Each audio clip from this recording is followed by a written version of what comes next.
Mike All back here on BTN Live, along with Glenn Mason and Chuck Long. The Michigan State Spartans have had themselves a pretty great run. 11 wins in back-to-back seasons. They lose Kirk Cousins and have a tough year last year, but the optimism is high for a good year this year. Sure enough, we bring in Kirk right now. He's with the Washington Redskins.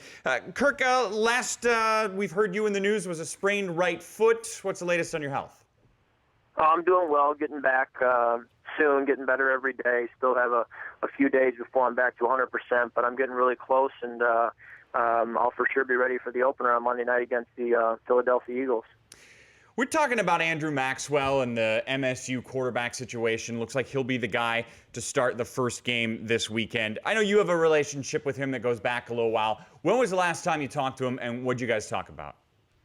I spoke to Andrew a couple times this summer. We were actually playing phone tag this past weekend. I was trying to get a hold of him, but I'm excited for him. I think he's going to have a great senior year. Last year was well documented, some of the struggles they had on offense for a variety of reasons, but I think that this could be a great year for not only Andrew, but that entire senior class to put together a final stamp on their 5 years or 4 years at that program, and I think it's going to be a good year for them.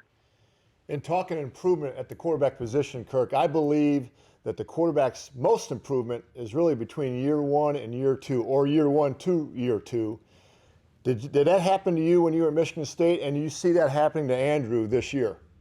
No doubt. You said it. You know, when I was in year one of my opportunity to start at Michigan State, I was a sophomore, and our team had some ups and downs that year. We finished with actually a losing record, went 6-7 after losing the bowl game, and came back the following year and won the Big Ten title, went 11-1 in the regular season, and had an outstanding year. So I think there were a lot of growing pains that happen when you have a first-year quarterback, and that's part of the deal. And when the quarterback's coming around for his second year, there's a lot of reason to be excited. A lot of improvements tend to happen, and I think with how strong the defense will be this year in East Lansing, there's a lot to look forward to. Hey, Kirk, Glenn Mason here. I'd be interested in your take on something that we've been sitting around talking quite lengthy at. There's a number of Big Ten teams that are either reluctant or don't have the ability to name a true number one starting quarterback. And here we are, Thursday's going to be opening the football season. What's your take on that?